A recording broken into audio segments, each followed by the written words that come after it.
Welcome to our holiday screen time family clinic. I'm Alexandra Samuel, and I'm here with Sawyer McFarland. Hello. Scholle, do you want to start by introducing yourself? Sure. My name is Scholle McFarland, and I'm a former senior editor at Macworld and the author of El Capitan, a Take Control Crash Course. And I'm the parent of a 7 and 12-year-old. And you, Alex? I'm Alexandra Samuel, and I'm the author of Work Smarter with Social Media. And I have two kids who are ages 12, a 12-year-old girl who I call Sweetie, and I have a 9-year-old boy who I refer to as Peanut. All right. But not offline. So, Scholle, we had talked about getting started with the question of how to handle technology gifts. And I think you mentioned that your older son is getting a special electronic gift under the tree this year. Yes, he's going to be getting Lego Dimensions for our Wii U. So that's our big technology purchase for, actually, it's from a relative. That's the purchase for this holiday for him. And that's even more interesting than I realized, because our son has been lobbying for Lego Dimensions for several months now, and I think is really expecting it to be under the tree. And we still haven't decided yet, in part because my mom has decided to get the kids a Wii U for Christmas. And they have a lot of, pardon me? You have to get some games for it. Well, I think it's coming with the Super Mario Maker, which he's excited about, but that's already a challenge because there's been two categories of video games that have really been problems for us, and one is Mario and the other is Lego. Yeah. And Lego Dimensions and Super Maker Mario, we hope may be less of a problem because they involve like building and construction, I think. Yeah. But you know, my nervousness is that one of the principles I think around giving technology as a holiday gift or a birthday gift, as opposed to just like acquiring it at another time, is I feel like when the kids get a technology gift, particularly if it's not from us, they have a higher expectation of access and control. Yeah. Whereas, you know, if we give them a technology gift at another time or as a reward for something, it's easier for us to say, like, if this doesn't work out, you're not going to be able to play with it anymore. Yeah. And I'm worried that if it shows up under the tree, then even if it becomes a problem, it's going to be a lot harder for us to take away. So I'm wondering, you know, have you got any anxieties about Lego Dimensions, or have you got maybe we should just start. Do you want to start by explaining what it is? Yeah, sure. So, there's this new class of video game that parents generally would know about. It started with Skylanders, and it's a game, but it's also objects. So you buy the game, but then you collect objects that cost more money, and you put those onto the game component, and it adds characters or adds levels. So it combines video game playing and collecting, which is another favorite kid activity, and makes more and more money for the video game companies. It's quite clever. We have Skylanders, and that's actually, my son's birthday is right before Christmas. So he's gotten Skylanders, I think, two birthdays in a row, because a new version came out for 2 years. And that's been kind of convenient because then everybody could just give him Skylanders characters. Yeah. But Lego Dimensions is more expensive than the Skylanders franchise. So what it is the idea is the Lego world has all the barriers between dimensions has been breached. So all the Lego worlds are coming together. Batman and Ninjago and Doctor Who, that's a big selling point. Right, all these different things all come together. And so you can combine the worlds in cool ways, like Doctor Who can ride in Wonder Woman's invisible jet. Oh, that kind of stuff. So it's a very cool idea. And actually, my son has not heard of it, to my knowledge. So it's going to blow his mind. So that's pretty exciting. But I have to say, he's not heard of it. Like, I don't know. He hasn't mentioned it. So for us, I think my concern has mostly been, how deep will this go? Like some of the reviews I read say that you really can't play the full game until you buy these additional components. So my concern has been like, is this actually going to be frustrating because he's not going to be able to play through? We don't have as much trouble with the playing of the video games like that because they're social. It's a social activity. So usually the Wii U games, my son Graham plays with his sister or with his dad. So it's not a solitary activity. So you have to have someone to come do it with you. And that helps with the time limit parts of it. Like people have to come together to do it and then they come apart. So we don't have as much trouble with that, like going on endlessly as we do with computer games. Interesting. Yeah. I mean, it's funny because for us, the concern really is we have all 3 gaming consoles, and I guess the Wii is about to be upgraded to a Wii U, and they stay in a lock cabinet because what we have found is that compared to, I mean, I really judge games less on duration and more on ease of wrapping up. Yeah. And what we have found is that Mario and Lego games are the 2 that seem to lead to meltdowns fairly consistently. And even if they don't lead to meltdowns like immediately, what we find is that if we let Peanut play them, and I should say, by the way, that, our 9-year-old is not like a regular 9-year-old. He is a kid who has a lot of challenges around emotional self-regulation and is very sensitive. So he's more meltdown prone. But what we've observed is that even if he doesn't have a meltdown right after he wraps up, when he's played a Lego game for more than about 30 or 45 minutes, he's just like much more melty for the next day. He's all wound up.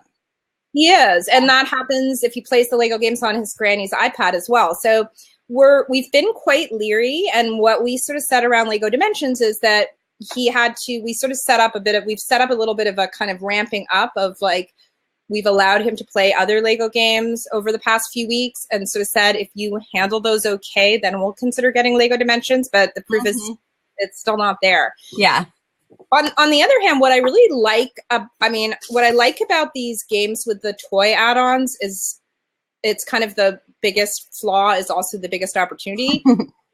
Because it's sort of $10 or $20 to add each of these additional character packs, that for us is a really nice price point in terms of rewards. And we use a lot of rewards for like, if you have a successful week at school, you get, basically like little rewards like that, or it's a good like amount. It's something he could buy in a week or 2 of allowance.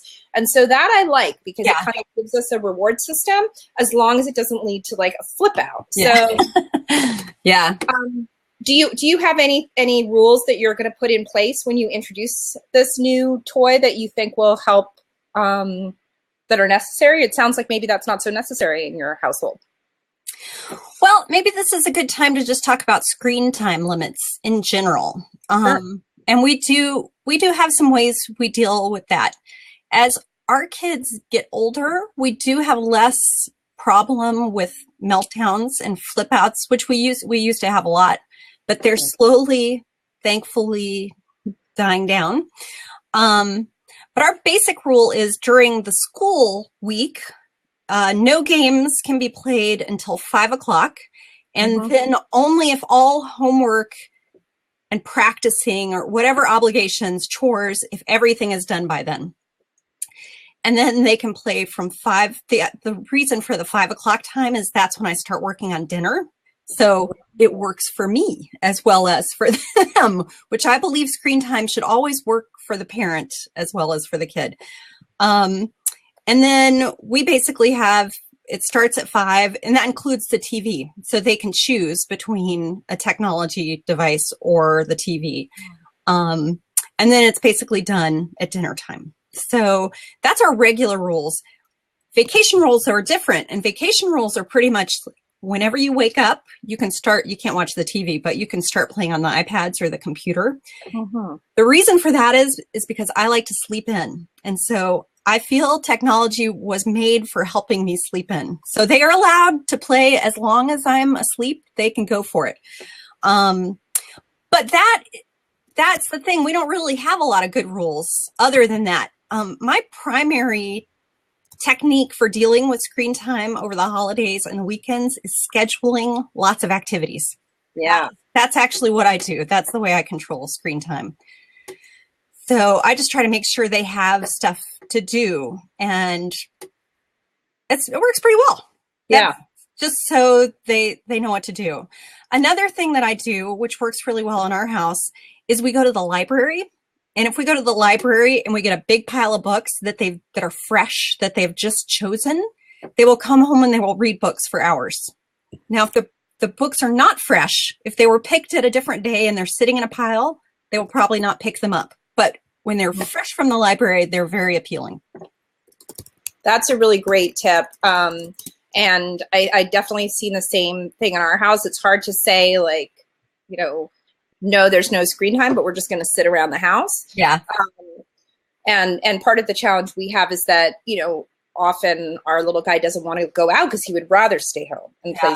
So it's important for us to kind of come up with activities that that are even better than staying at home and playing on the definitely, I think the thing of having clear guidelines for the holidays is really important, especially if you're a family that has, formal or written rules or just a general set of rules around screens. And I know I talk to a lot of families who run into trouble on pro D days, for example, where the kids are pushing the boundaries and saying, pro D days should have the same rules as weekends, not weekdays. Yeah. And, same problem comes up on sick days.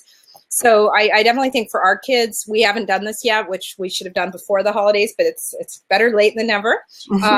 We definitely need to set some expectations for screen time. And I think in our household, given that our kids actually have quite a lot, we let them kind of binge a bit on the weekends. Yeah. I think we will probably have to have a separate set of rules for the holidays, because it's not realistic for us to think that the kids are going to stay off screens until 4, which is kind of our window. Yeah. During the week, but at the same time, I don't want them on all day. So I think what we'll probably try and do is enforce a screen-free rule from something like 10 until 4 every day. Yeah. And if they know that they're not going to be on screens during that time anyhow, it's then I might as well go to leave the house. Right. I can't do it anyway. So yes. And that's a big thing. If they know, oh, well, that's not even an option now. It never is. Yeah. And it's easier. And I think one of the things that can really help with that is to set up parental restrictions on the kids' computers, so that they the computers will not let them log in between those hours over the next couple weeks. There's a new product that I just found out about, which is, I think, pretty interesting, and it's called Koalas Safe. I don't know if you've gotten any press releases about this yet. So Koalas Safe was developed by an Australian programmer who was really sort of horrified by his nephew's Minecraft addiction, and his sister could not get the kid off the computer. So he developed this product, and it's basically a box that you hook into your router. Yes. And it creates a private network for your kids' devices.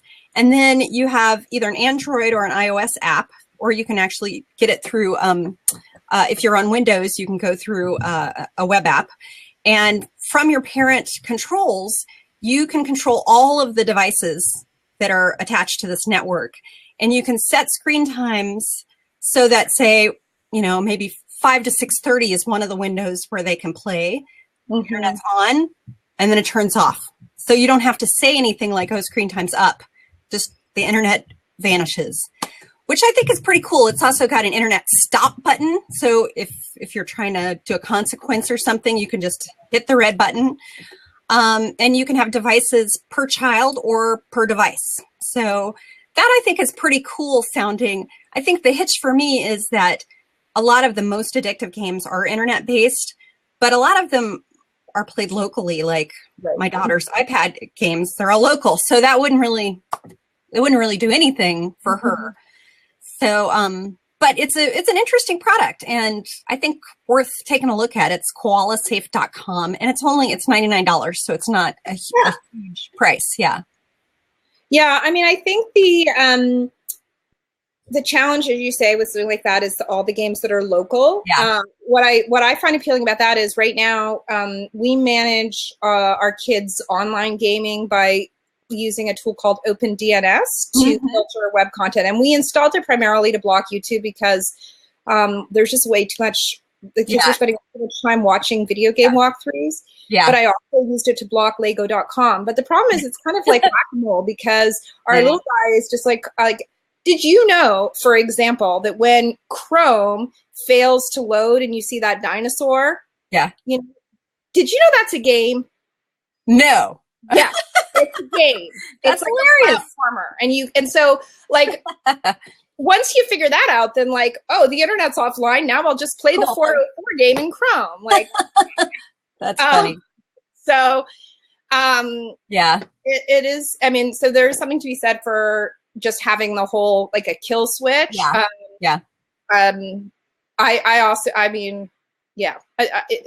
challenge I find is like it's like any arms race. You kind of have to continually mix it up in our house because our guy finds ways around these things.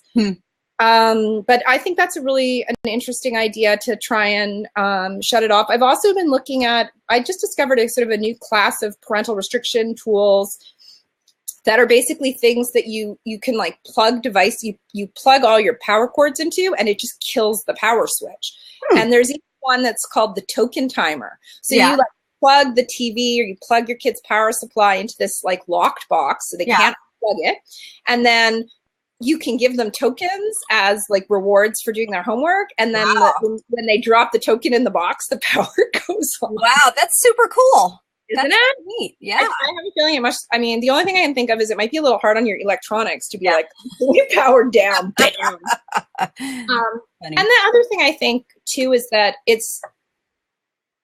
I think it's really important to position those like hard structural restrictions as tools to help your kid, not tools to control your kid.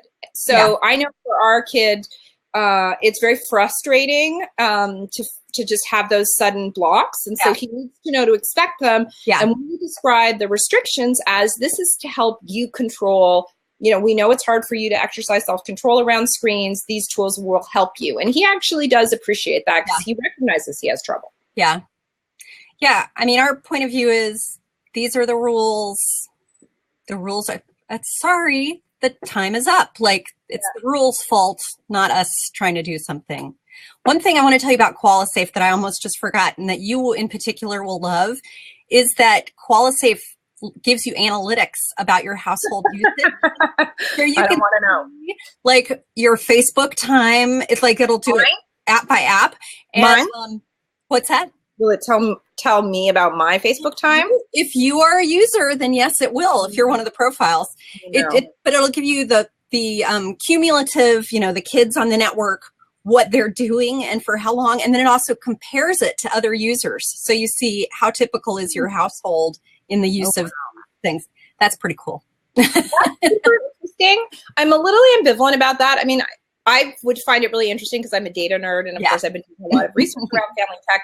And that idea of like, it's funny, that idea of comparing yourself to other people has really been something I've been curious about. On the other hand, I do worry a little bit about our kids becoming kind of accustomed to surveillance culture. And I feel like that makes me a little nervous. But at the same time, you know, the truth is we're not getting too far away from the next line in the sand, which is porn. And again, I have some degree of acceptance / resignation there, but I would want to be aware of how much. What is happening and when you need to have a talk. And if you see usage spike with something, then you're like, like what is it that's happening on YouTube? I mean, it gives you a... But like how awful is it for your mom to know specifically which porn you were watching? Like, All right. Well, I think we need to go to our last topic. Yes. Which is, do you have any tech projects or activities that you're planning to do over the holidays? Yeah, we have a few. And again, one of the things for me is to try and get the kids. We all enjoy spending time with our computers and games. So for me, the real issue is how do we harness that and make it more of a positive piece. So one of the things that I'm encouraging my daughter's been on a bit of a scratch bender recently, but also doing a lot of stuff with Illustrator. And she just recently wrote a song that I'm totally in love with. And since you can't, it's kind of hard to share just a straight up audio file on Facebook. I'm encouraging her to make a little video with maybe some of her Illustrator work that can go with her song. So that's one of the things that she'll work on over the holidays. Do you have any projects that you folks are going to work on, tech activities that you're planning?